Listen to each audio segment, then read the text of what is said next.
strong.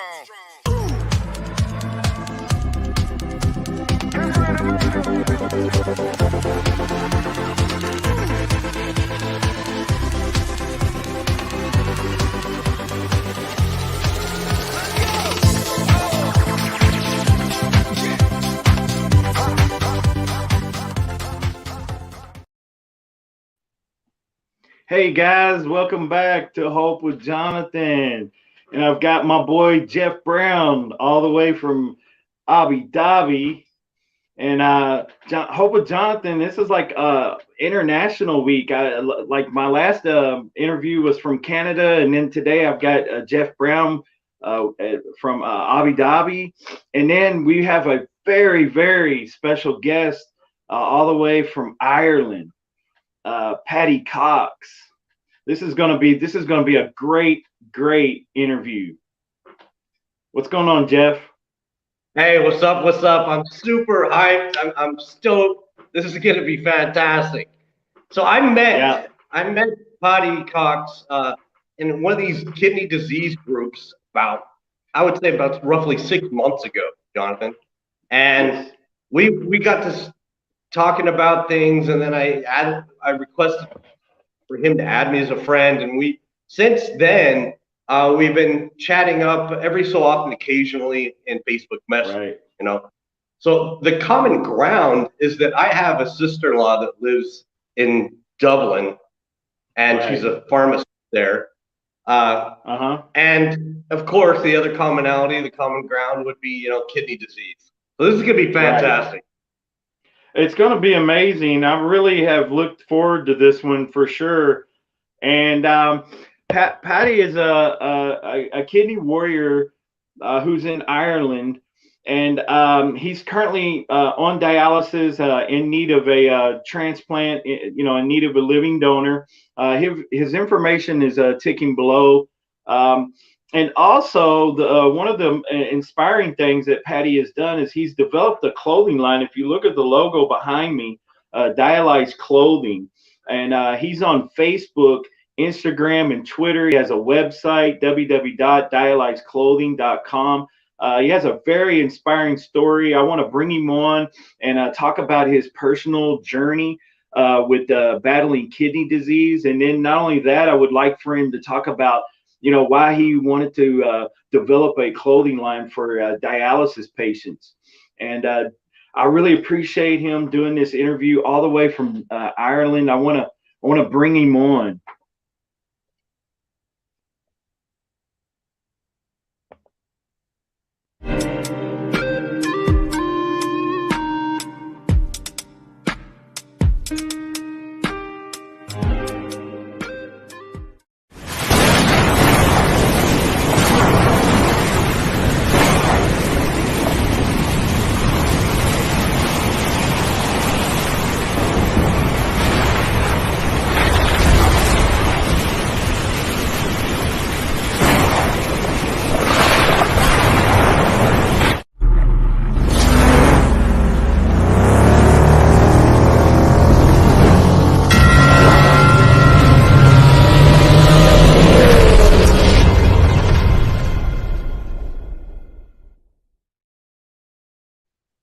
Hey, welcome to the show, Paddy Cox. Hi, how are you? Thanks for having me. Well, sir. You're very welcome. I appreciate you doing the interview. It's a pleasure. It's a pleasure. So all three of us are on like 3 different time zones. So I'm on like Central Time. What time zone are you in, Paddy? It's 12 o'clock. Oh no, sorry, what am I saying? 12. It's 12 over there. It's 6 o'clock in the day. 6 o'clock. And then Jeff Brown, it's like 10 o'clock where he's at. So it's this is like an international time zone show right now. It is, yeah. Pretty cool. It makes things very interesting. It does. For sure. Well, Paddy, I really appreciate you taking the time to do the interview, and I find that your story is definitely incredible and amazing, inspiring. Thanks very much. And as a kidney warrior myself, a kidney patient who was on formerly, on dialysis, I would like to know a little bit about your personal story and how you ended up, being on dialysis and your personal story and journey with kidney disease. Yeah. How long do you have? um, As long as you need, man. So yeah, it kind of started when I was born. I was born with a rare condition called gastroenteritis. Yes. And really what it is your insides are outside. So you're born backwards. Okay. So wow. When they put my insides more or less back in, it caused a lot of kind of imperfections, a lot of what would you say, bacteria, a lot of adhesions. Right. Okay. So my kidneys started going when I was probably about 12, 13 years of age. So very early on, they started noticing the effects of acute, would they call that acute kidney injury due to your gastroenteritis? Yeah, gastroenteritis. Yeah, exactly. It's really just a buildup of adhesions that slowly they kind of ate away at my right kidney. And then when I got my right kidney taken out when I was probably about the same, about 13, 14. But it didn't stop there. The adhesions kept spreading to my other kidney. And so I eventually lost the function of my other kidney just when I finished school. So I was probably about 17, 18 when I finished school. So I went on dialysis then. I was on dialysis for about 3 years. I got a transplant in 2008. So I got about 12 years out of it. I was lucky. For all intents and purposes, I don't like to see you sick now, but that's not a bad time frame to have had a kidney. I've heard of a lot less. Yeah. Now when I say I had 12 years, they weren't good 12 years. Not 12 good years, huh? Yeah, they were tough. They were tough 12 years. Even though I got a kidney, it wasn't a great kidney. So I had to get like a bladder augmentation, and I have a lot of other bladder problems as well alongside of it. So I basically I had a bladder augmentation. So it's basically a fake bladder, but it does get infected quite a lot. It is very hard to keep it, especially now with dialysis. It is hard to keep it flushed, to keep it clean. Okay. So yeah, it was a lot of infections, a lot of sick days, more than good when I had the kidney, and so it failed. The transplant failed about 3 years ago.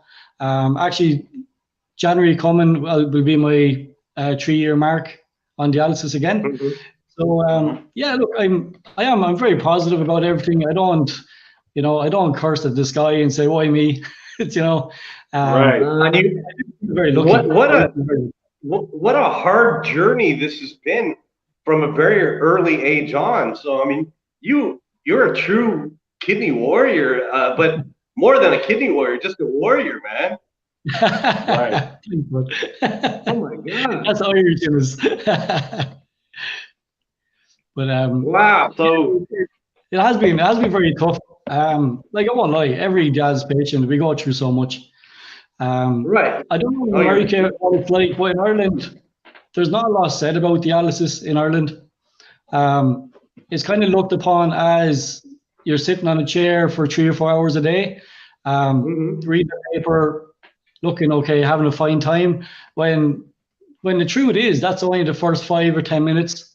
And then your blood pressure is dropping, your fatigue is kicking in, you're getting panic attacks, Or you may get cramps. Nausea. Actually, last night was one of our nights, as I say, a full night of just getting sick. I got over DiaLize yesterday, and like I know I probably don't look too bad today, but it took a lot of work. Even they're ready for the video today, so I was doing my exercises, obviously the special diet, all that kind of thing, playing Xbox, Yeah. Yeah. Yeah. Usual. So Paddy, are you on hemodialysis or peritoneal dialysis? Which one are you doing? Yeah, I'm on hemodialysis, and the reason I picked hemo was because I was working as well. So for the last 12 years, I've been a barber, cutting hair for the last 12 years. So when I went on dialysis, I still wanted to keep working. I didn't want dialysis to take over my life. So with hemo, I was allowed to work 3 days, do dialysis 3 days, and so I had Sunday off, you know. But yeah, that's the reason why I picked hemo, to be honest. Okay. Now, so do they give you that choice though in Ireland? Sometimes in the States, they really don't educate you up front with the different modes or modalities of dialysis and what they're all about. A lot of them just go straight to, all right, you're gonna have to go on dialysis, and they assume that it's hemodialysis. And when I say hemo, I mean in-center hemodialysis, right? Yeah. Whereas you actually, have choices of in-center hemodialysis, home hemodialysis, or peritoneal dialysis at home. Yeah, so we're not really given the choice. It is mainly up to your doctors to decide which is best for you at the time. We are given a choice after when things get stable. We can decide if it's not working, we can go for home dialysis, or PD, whichever you prefer. So we're not tied down in a way, but they will make it suit us. They will work it around us. And it's just, if like myself, I was working, so the obvious solution was to do hemodialysis. But I know a lot of my friends I've kind of got to know through the years, through dialysis, is they have went into doing home dialysis because it suits them better, or hemodialysis wasn't working good enough for them. Like it is something I have kind of thought about at the minute, doing dialysis at home. Just for a simple reason, my dialysis it's not really working as good as it used to. I'm having more and more sick days, more and more nausea, more and more panic attacks than I used to, and it's just because I'm retaining so much fluid. Like I average probably 4 liters a day, well, every dialysis day. So it is quite a lot. Yourselves, it's quite hard on your heart. That is a lot of fluid. That's a lot of fluid to have to take out. So your dryer weight when you go to dialysis, is it consistent? It kind of is at the moment, because I've been in the hospital for the last probably 5-6 weeks. So I did lose a lot of weight. I've lost a lot of weight, body weight. So I suppose the stronger I am getting, I'm building my muscle mass up. But then my dry weight is conflicting with it. So it's really to get the balance. But as I said, I'm at dialysis 3 years now, so I kind of know when to hit the buzzer and say, look, get me off the machine, or give me fluid back, or you fucking vampires. So Paddy, I got a question for you. What is a dialysis center like, and what's the process like over there in Ireland? Is it kind of like what goes on in the States, where you just show up and they just slap you on the machine, or what's the process? They just slap us, that's all. Yeah, so it's very, obviously with COVID now, it's a bit stricter. We have to wash our hands, we have to sanitize, wear our masks. But yeah, like we have our slots. So I'm on Monday, Wednesday, and Friday at 1 o'clock. So I go in that time, 1 o'clock on the dot. My nurse is ready, my seat is ready, my machine is ready. So I'm straight on, and I'm on for the 4 hours. So it is very good. I drive myself at the moment. I've been driving to dialysis for a good while now. We do have a taxi service that we get picked up at our house, we get dropped off, and dropped back home again. Are you right in Kilkenny, or are you in a suburb of Kilkenny? Yeah, suburb of Kilkenny. Yeah, I'm basically. See, Ireland is we're 12 hours long and 6 hours wide. That's how big Ireland is. You know, so Yeah. I'm outside of Kilkenny, but I'm basically 10 miles away. You know. Wow. We're quite a small. Well, it should be called a city. We're supposed to say city, but it's a town. You know, it's tiny. I don't know if you remember, Paddy, but I was supposed to be there right now. And when we first were chatting, I mentioned to you that I was supposed to go there in December for my sister-in-law's baby's birth, right? COVID-19 yes. prevented that, right? My wife still went, irrespective of COVID-19. She just had to be quarantined and stay in the apartment the whole time she's there. But so she's my wife is actually in Dublin right now. Oh Jesus, a shithole. Tell her to go to Kilkenny. Much cooler, much better down here. One day I'll make it up there, and then I'll come see you, Paddy. Definitely, 100%. Yeah, definitely. Yeah. But yeah, no, like Kilkenny is lovely. It is a lovely place. The dialysis it is very well run. I've never had any problems. I'll be honest with you. I'm the first person. If something's wrong, I don't know if I won't curse on your channel, but I will F and blind people out of it.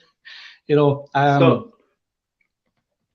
So I got a quick question for you as well, regarding the process. So like when you go to the nephrologist and you get diagnosed with kidney disease, do they immediately start talking to you about setting up for transplant, or do they go right into putting you on dialysis?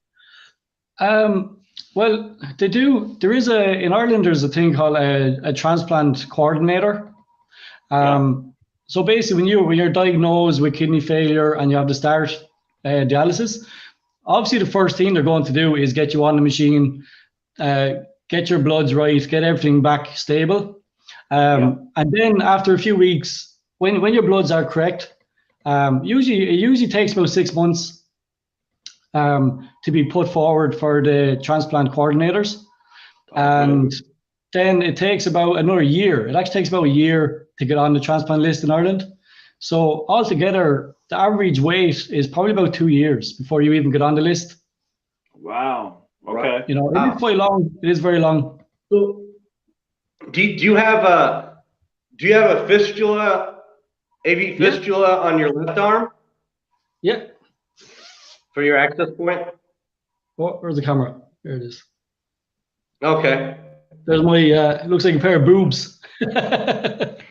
Right. Okay. So that is something that I would kind of like parlay into the conversation of your clothing line. So dialysis can be uncomfortable, right? And you're either freezing there most of the time, what I understand, or you can be sweating, right? It's uncomfortable. So what brought you to deciding to design your own clothing line for dialysis patients and yourself? Yeah, so as I said, when I was on dialysis when I was younger, and I did struggle back then what to wear. Like most patients, we rip up tops and we rip up this and that to make it work. And I suppose after 12 years of my transplant, going back into dialysis, I kind of thought, right, there has to be something out there for it. There has to be a special top I can buy, you know, that'll keep me warm. I won't be exposing. I won't be, you know. So that's kind of where the whole concept of DiaLize came from. The light bulb moment was when I started back. One of the first things I seen, in our dialysis unit, there's 4 in a room, but we're facing each other.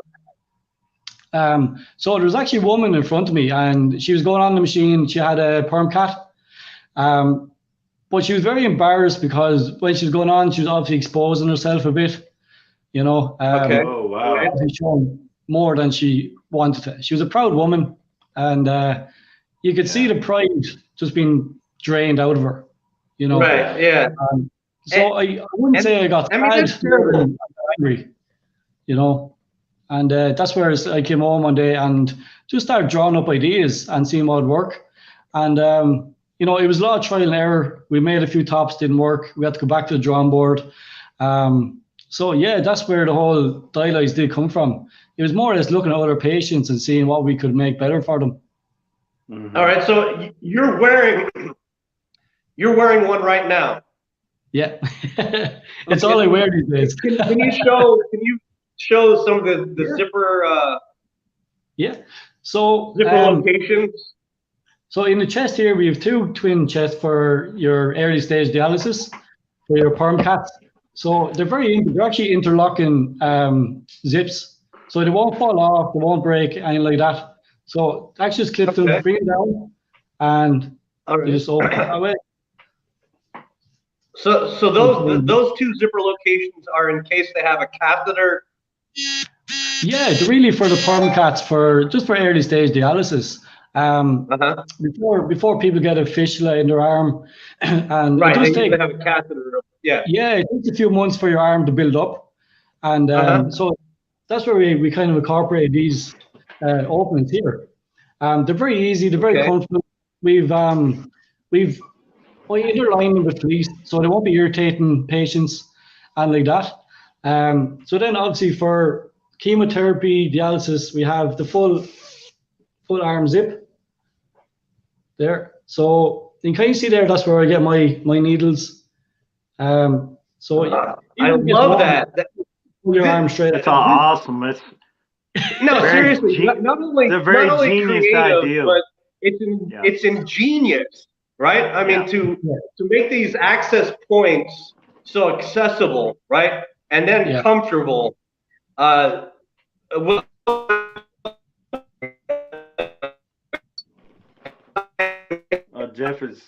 Jeff's having some technical difficulties there, Paddy.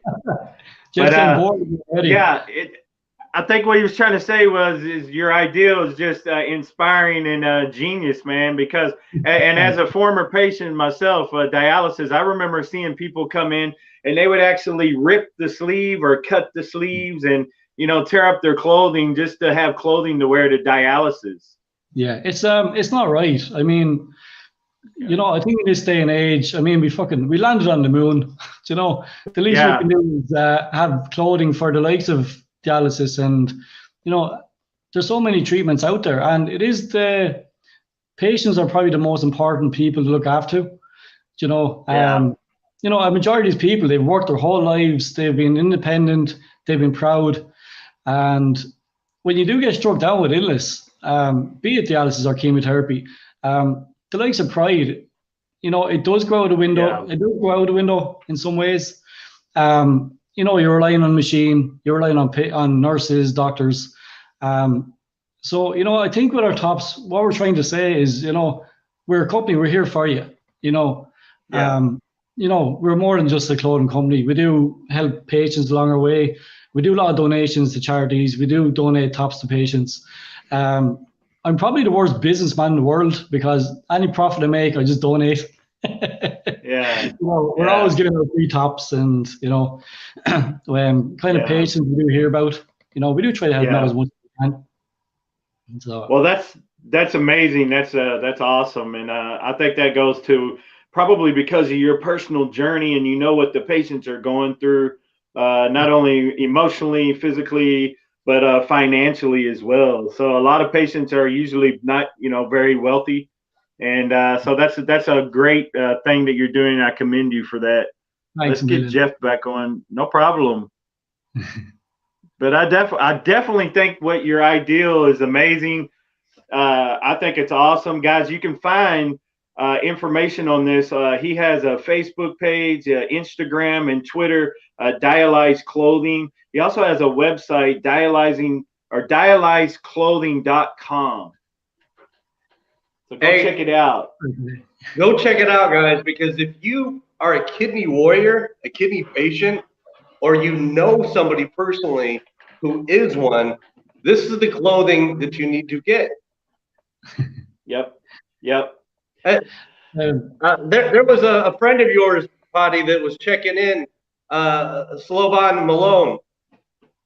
He said, "You made it to America. So proud of you, Paddy. Love your favorite sister, Oh, Siobhan. Lavon." Yeah. Yeah. Yeah. Yeah. Yeah. She's she's one of my sisters. I have 4 sisters.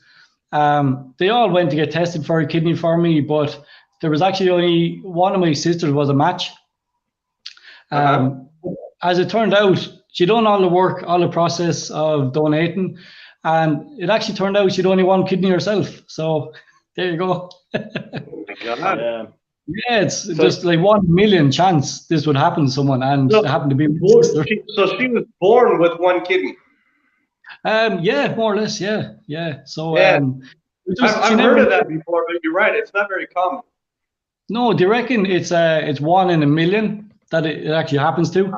And it just happened to be that sister that went, like it was a match. So that'll tell you my luck now, lads. Yeah. The luck of the Irish. So Paddy, you're currently listed at Beaumont Hospital there in Dublin. Yeah, that's correct. And your blood type is AB positive. Yeah. Does Ireland have the parent exchange program over there as well? They do. We only started it about 2 years ago. Okay. So it is fairly new to Ireland, but we have started it now. Yeah, we're a bit behind everyone, to be honest. You know.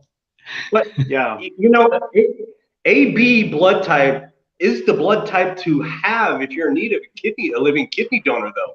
I mean, that's the universal blood type. You can accept any blood type with that.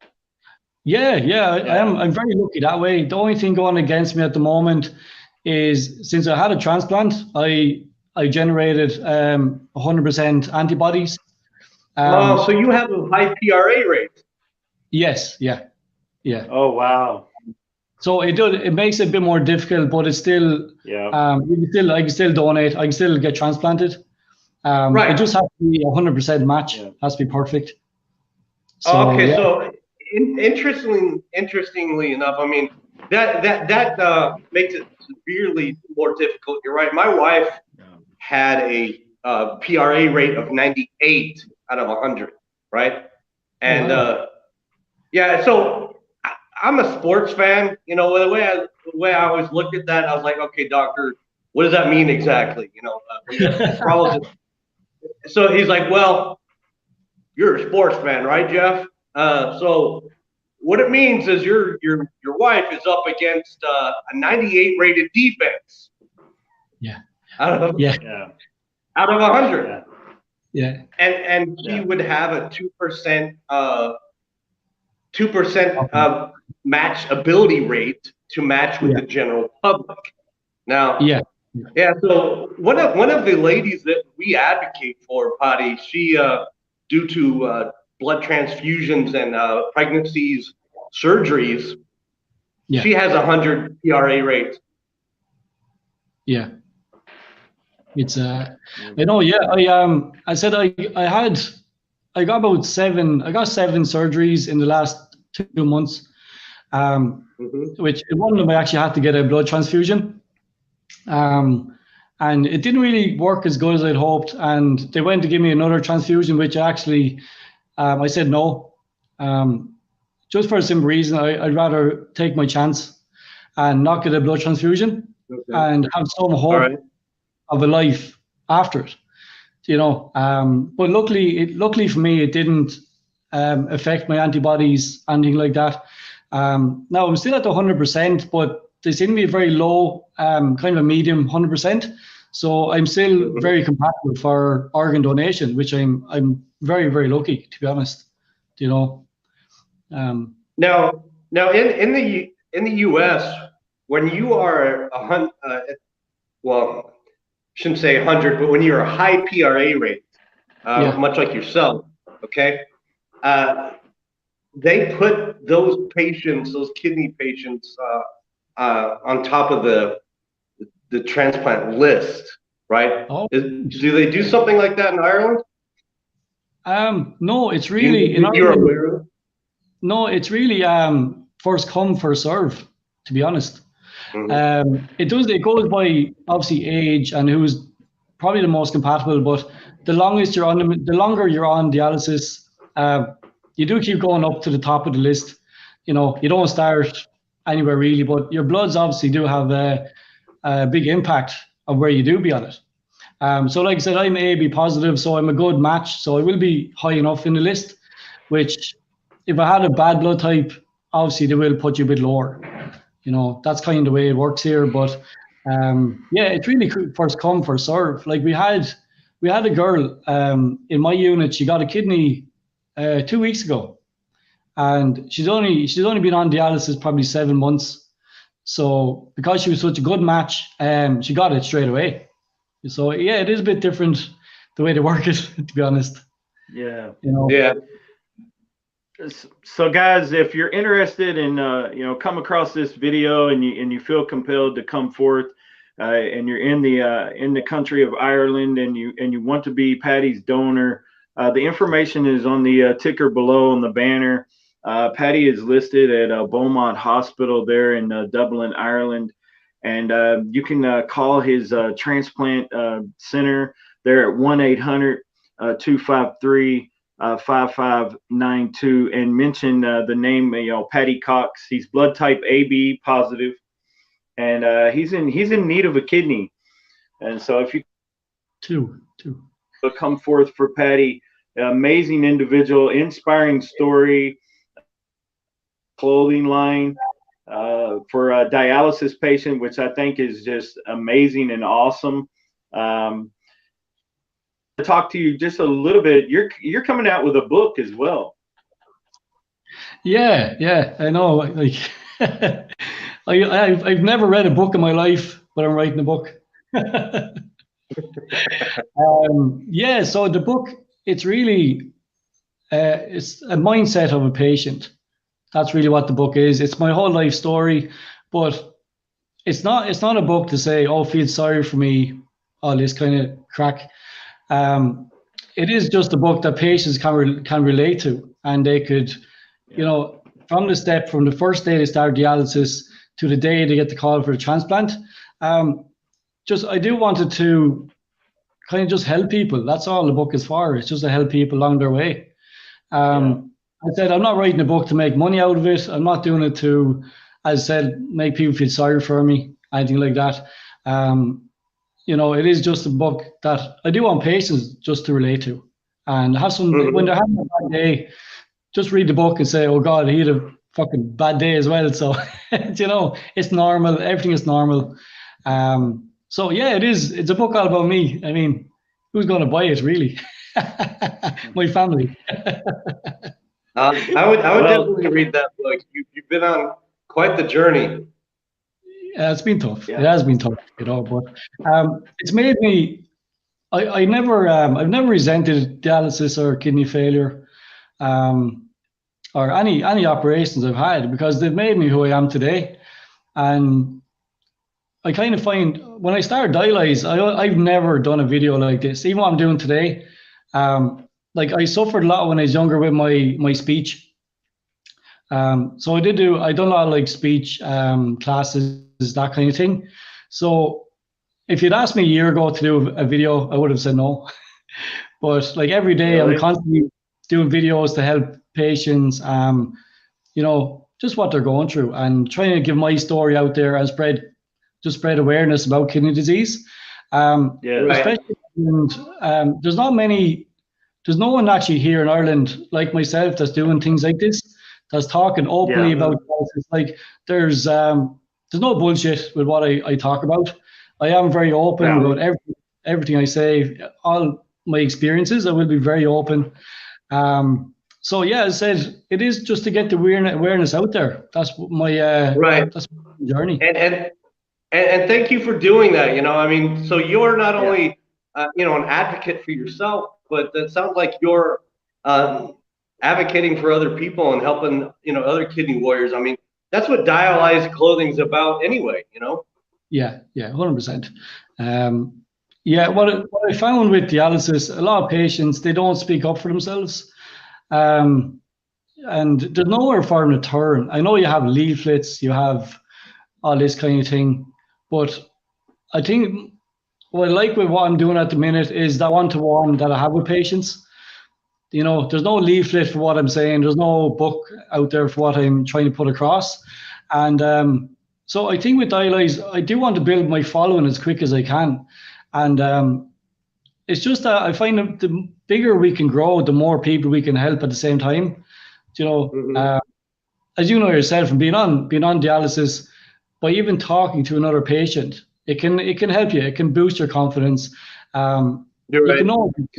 Then you realize that other people are experiencing similar symptoms, experiencing the same thing you were, and then you can get an idea of how to cope with this or that better. You know. Exactly. Like I'll just bring you back to the very start. When I was 17, I started on dialysis. Now I thought they talked me through it. Not great, but I thought it was only a 1-day treatment. I was finished. I was off it. That was it. So I was brought into a room. I remember going in. I was very scared. Everything was white, bright lights, and this seat with a big machine, you know. And then they're putting needles in me. And I thought, right, okay, so one day I'll get through it. I'll be fine. I'll be healthy again. All this. I didn't realize that it was until I got a kidney. That's what I didn't realize. And my whole life was turned upside down over one day. I genuinely thought, right, I'll go in here in 3 hours' time. I'll be a new man. I'll be back to my old life. And that wasn't the case. You know, there was no, as I said, there wasn't much information about what I was actually going to go through. Even this time around, I came home, and you think when you get older, you get more wiser to your illness, but you don't. It does get harder. The body's getting older. Like I'm only 33, but I feel 85. You know. But it is hard on the body. Even the older you get, it does get harder. So I actually remember coming home this time, and after a few weeks, I thought I was doing good. I thought I was mentally ready. I thought I was strong. I came home and I sat on the couch, and I probably cried. I cried for about 3 hours, and not knowing why I was crying. And it was just I was having a massive panic attack, which I've never had before. And so it's a lot of my own experiences. That's what I'm putting into the book, and what I'm trying to stop other patients from having to deal with, to be honest. Wow. Can you relate to any of that, Jonathan, as a kidney warrior? Yes, and I was going to say I gone through dialysis as a teenager. You know, you said you were 17. That as it is, right? Where you have, you know, a lot of different things you're going through, your body. Yeah. Like girls and, you know, the teenage lifestyle, you know, and can't imagine going through the dialysis, but I can definitely relate to the kidney failure. I was in an emergency situation myself. I did everything backwards from death. And I was in an emergency case that ended up almost passing away because of kidney disease. But yeah, I definitely can relate to the emotional side. Emotionally draining.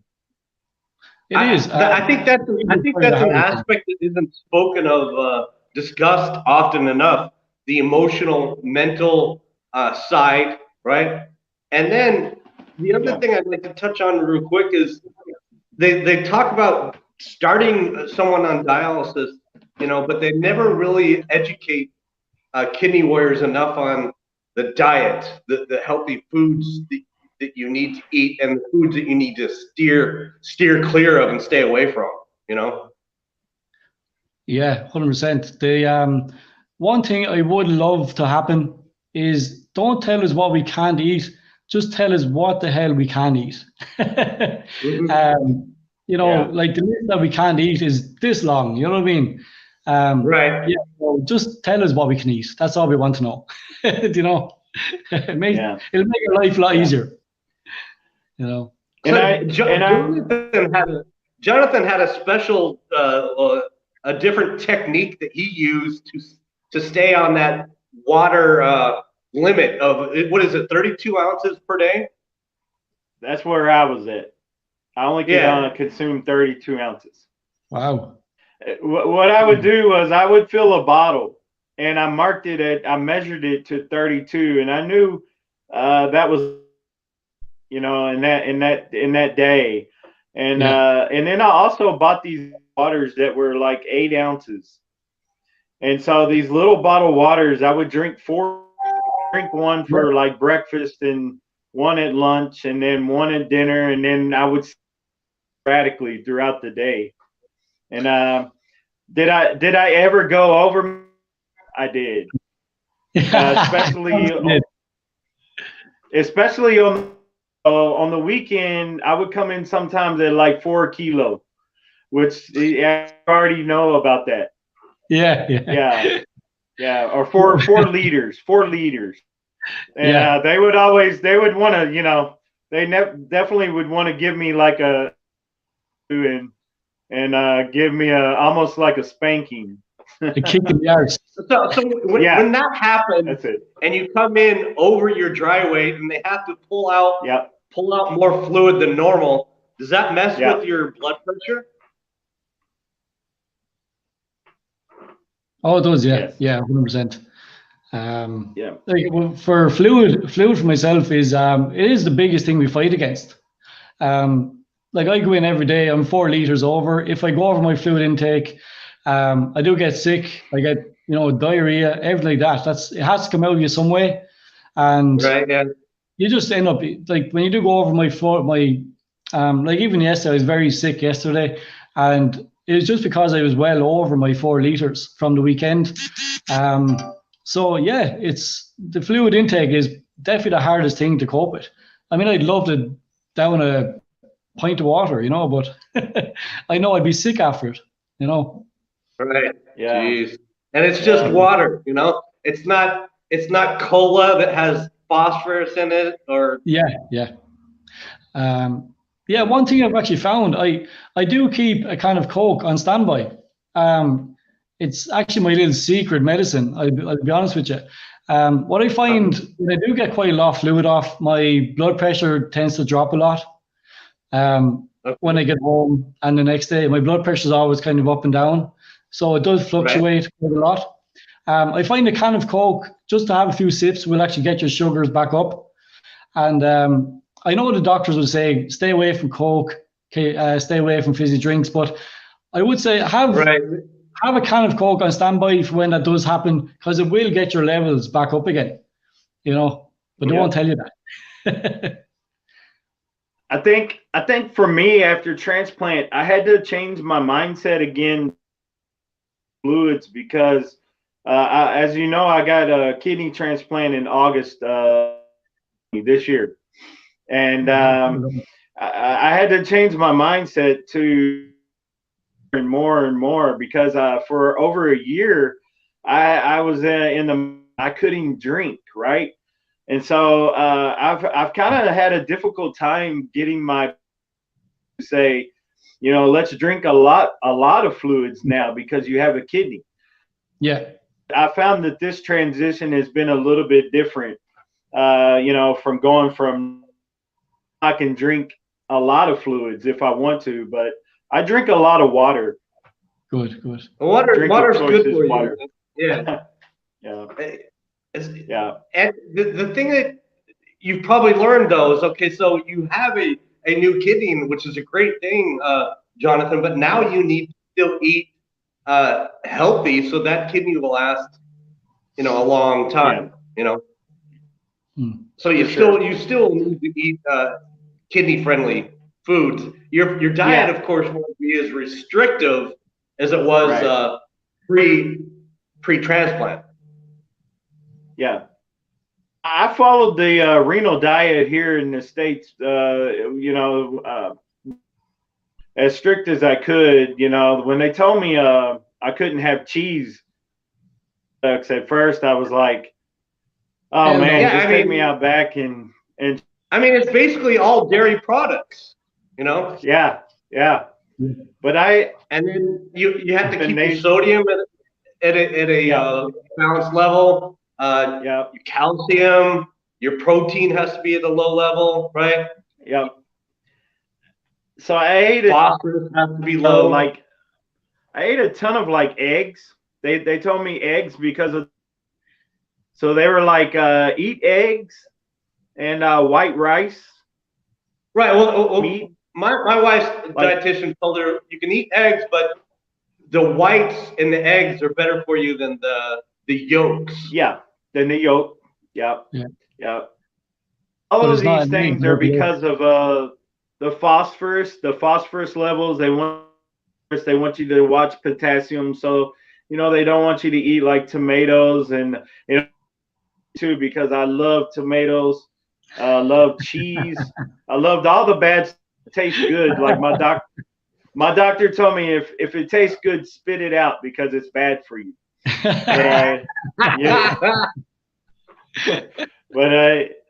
Yeah, man. I mean, but you know, if you try to live with kidney disease, you have to start conforming to the diet and the plan. Yeah. Struggle with you know, kidney disease and kidney dialysis. So I think the diet is definitely important. The diet is definitely one of the main things as a jazz patient. You do, like, the more you eat the proper foods, the better you will feel. Now I know it's not great food. I mean, you have, you know, white rice, white chicken, fish. I've had chicken every day for the last 3 years, and I'm sick of it now. You know, if I ever see chicken again, I'm probably vomit. But they tell you to stay away from red meats, though. You know, so I mean, you're pretty limited. Yeah, I've heard of a lot of kidney warriors becoming vegetarians, you know, as a result of this diet. Yeah. Oh no, fuck that. No. No chance. I mean, to watch the protein still, like you know, to do like ounces of protein to like at least like a 3 ounce to some. Don't order the 10 ounce T-bone ribeye. You know, get the 3 ounce. So, but I mean, like the 16 ounce steak, you know, or the biggest one they had, because I here and I used to eat a lot of bad stuff. I was the pizza burger guy. So you were living a good life.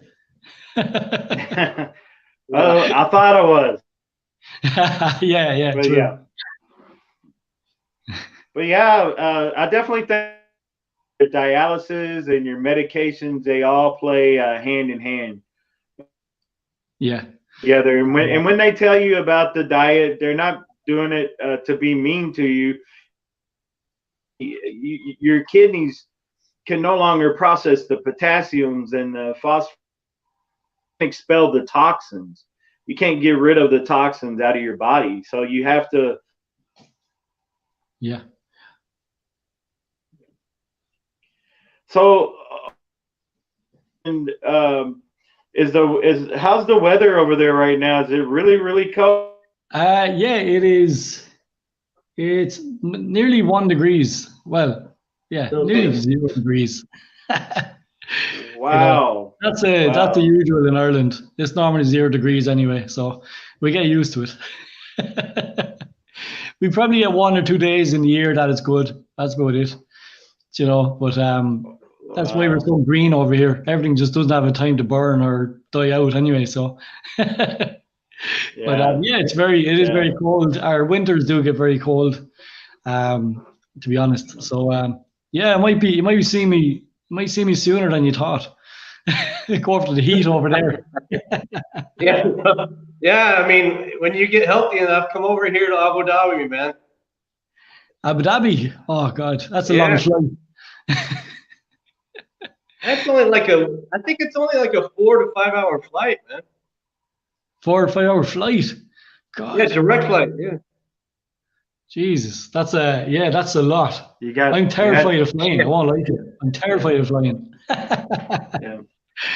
I went to I went to Spain last year, and it was only an hour, 2 hours.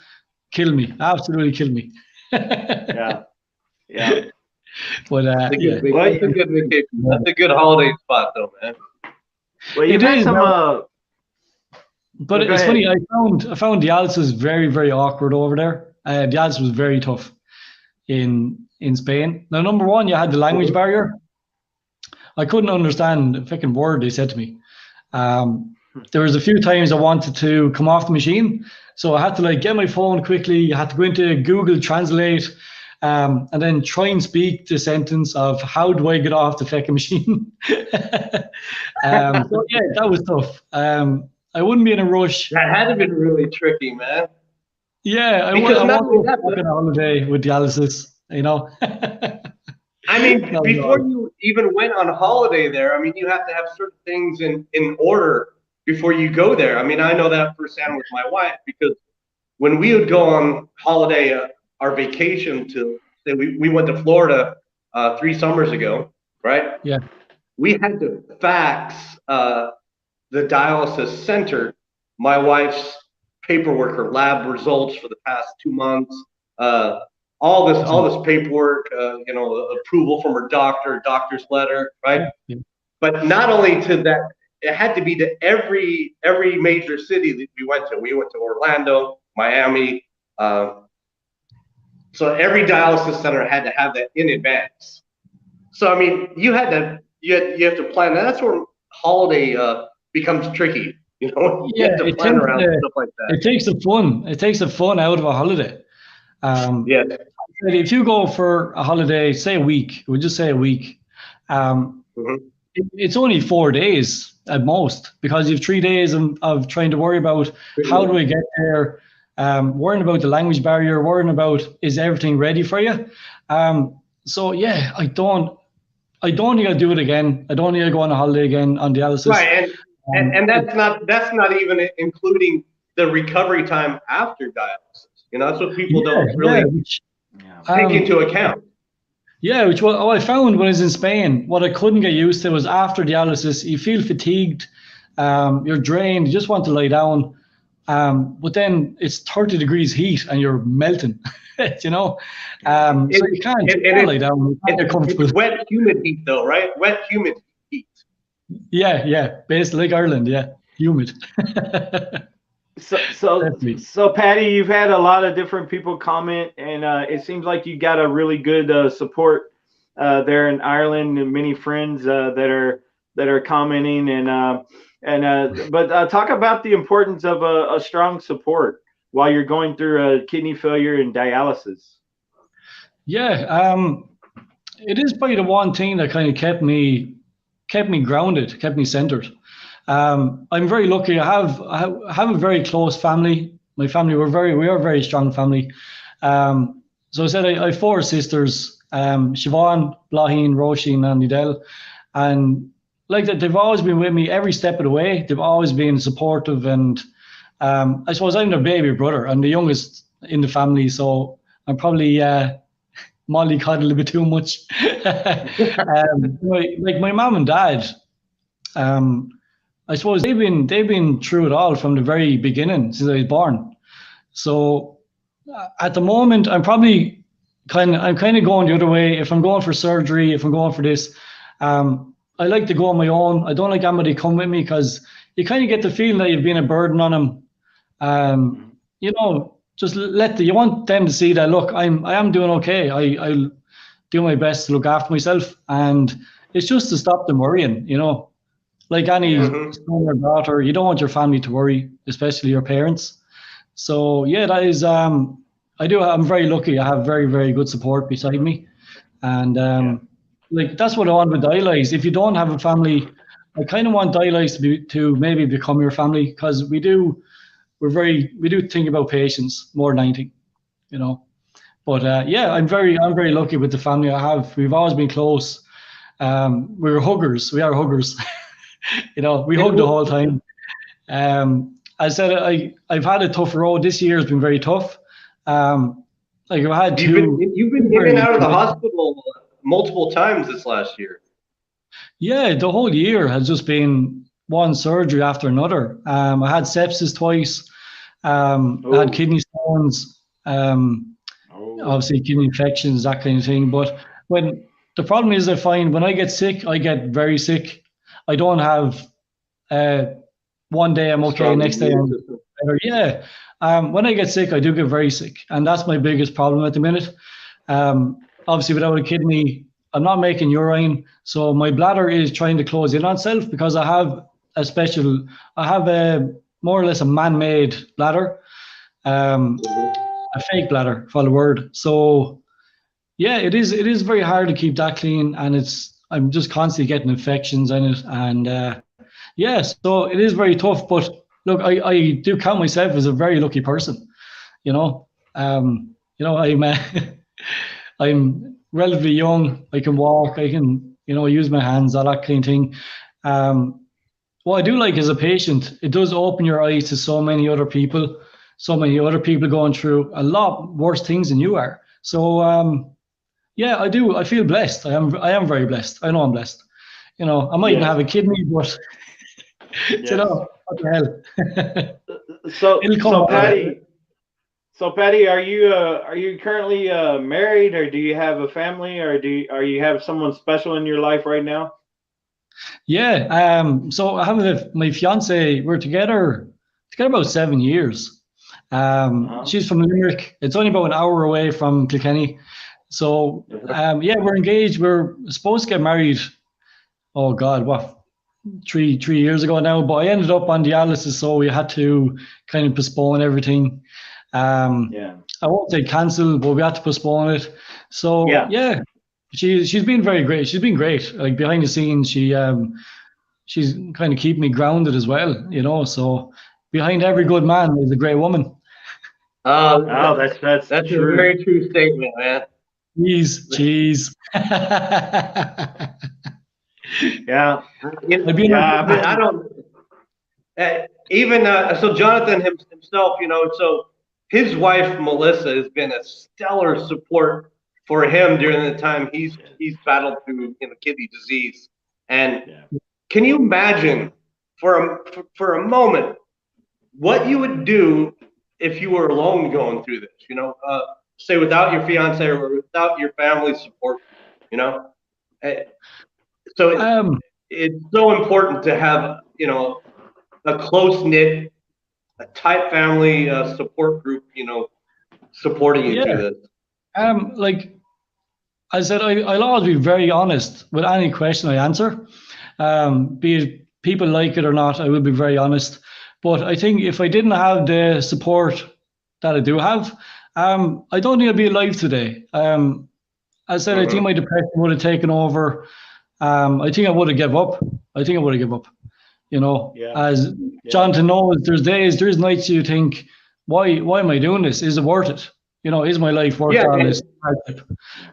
So without my family and that, I wouldn't be here now. I know I wouldn't. And not to sound morbid. I think it's because of that dark cloud of uncertainty that's always hovering over a kidney warrior. I mean, there are so many things that you're unaware of. There's so many uncertainties, They're out of your control. I kind of always felt like with the living on dialysis, it was like, I was alive from treatment to treatment. There was times I felt like, well, I'm only alive for the next couple of days. I don't know what's going to happen. And then what would happen is I would go in center and have a bad treatment and or a bad day on treatment, whether they infiltrated my fistula or I had problems with my blood pressure or, just whatever the problem was. I just remember sometimes it was like touch and go, like it was just treatment to treatment, and that's the way I felt sometimes with dialysis. Like I suppose a big thing with treatment is we do go through a lot of depression. And it's probably something that is not many people talk about. Like depression's always been this kind of, I think as a society, we're getting more open to depression. We talk about it more now, but I think a lot of people, we try to see it as a sign of weakness that we don't even, if we have depression, especially we men. Yeah, we men have always looked at it. If we talk about depression, we're weak. Yeah. You know. Yeah, which is not. I don't like. It's definitely not a sign of weakness. If anything, it's a sign of strength, because you're saying to the world and the people you're talking to is saying, "Look, I need help. I want help." Right. And I'm willing to talk about it. Yeah, if people think that's a sign of weakness, they're in a different planet. You know, they just need to cop the feck on. To be honest, you know, it's a sign of strength. Men, we are getting more open about what we do talk about, and our mental health is like so many people commit suicide every year, and it's getting younger. It's getting younger, and it is a majority is men. It is a majority men. You know, and I think that's really up to the parents. It's up to the schools to make them aware and say, look, you can, if you're going through something, you know, talk to us about it. There is medication, there is counselors, all that. There's always somewhere better to go than 6 feet under. Yeah. You know? Right. And pushing up daisies. Yeah, I think that's where education comes in. You know, the more we talk about things like this and education on you know, kidney disease and the emotional side of it and what you're going to face and things like that, I think that's where that would be, you know, a great to come in the hand is talking and education on you know, kidney disease. And so, well, Paddy, I really, really, really appreciate you coming on, man, and doing the show. You've been an awesome guest, very informative, and you know, I really appreciate you. Even with the time barrier, you know, we've been able to make this work. This has been an awesome interview. Jeff Brown, man, I really appreciate you coming on, doing the episode. Paddy, we're gonna have to bring you back, man, and have another show sometime. I hope my Irish accent wasn't too hard to understand. Oh no, man, we loved it. We loved it. Thanks very much, guys. Thanks, and look what you're doing, lads. You may have to translate to your family members and your friends what these what these Yankees said. Yeah, because I'm a Kentucky boy living in Texas, so my accent can be a little muddled as well. Unlike our Irish bogger accent. Look, thanks very much for having me, guys. I understood you perfectly. You were fine. Thanks, man. Thanks so much. And look, what you're doing, it is fantastic, and really keep it up. And yeah, we'll talk to you very soon. And thanks so much for having me. Oh, you're very welcome. You have a great rest of your evening. I will. All right. We'll talk to you soon, guys. Thanks, okay. Take care. God bless. Cheers, buddy.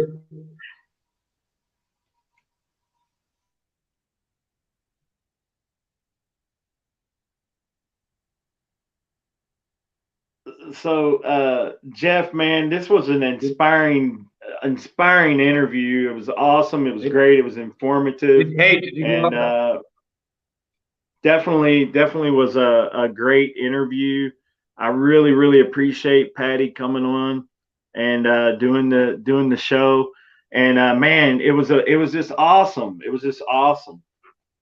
I'm still I'm so hyped up. I'm gonna have trouble going to sleep after this, to be honest with you. Well, like I said, man, it was inspiring. I really appreciate him taking the time out of his schedule to do the Hope with Jonathan show. Again, guys, Paddy Cox, okay? He's listed at Beaumont Hospital in Dublin, Ireland, okay? And if you feel compelled to come forward to want to be his donor, you can reach out. His blood type is AB positive, and you can call 1-800-253-5592. Mention Paddy Cox and that you want to step forth to try to get into the process of becoming his living donor. Paddy Cox is an inspiring kidney warrior who's started DiaLize Clothing. Clothing for dialysis patients, and it's an amazing idea. By the way, everybody, DiaLize Clothing does ship to the U.S. right? Yeah. So if you're watching this in the United States and you're asking yourselves, hey, well, this product comes from Ireland. Do they ship here to the USA? And the answer to that question is yes. They have no issues, no problems whatsoever shipping to the USA. Yeah. And that's a great fact there, Jeff. I appreciate you mentioning that.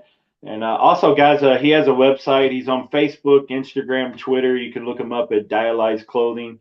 And also, he has a website, dialyzeclothing.com. Again, Paddy Cox. He's also gonna have a book coming out soon that you'll be able to look up. I'm sure he'll be posting when that comes out. And again, guys, this was another episode, another show with Hope with Jonathan. I hope it was hope you enjoyed this inspiring story. I appreciate Paddy's realness. He was a real guy, real kidney warrior, expressing his personal experience with kidney dialysis and transplant. And I appreciate the genuineness. He was just very genuine. I agree. There was just true authenticity coming out. Yeah. Yes. It was a great broadcast. Thank you for having me on board as the co-host. It's always a pleasure and honor, Jonathan. Yep.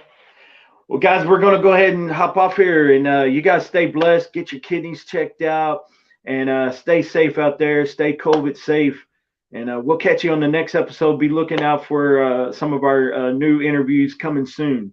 Y'all take care. Stay blessed. Thanks, Jeff. Ciao.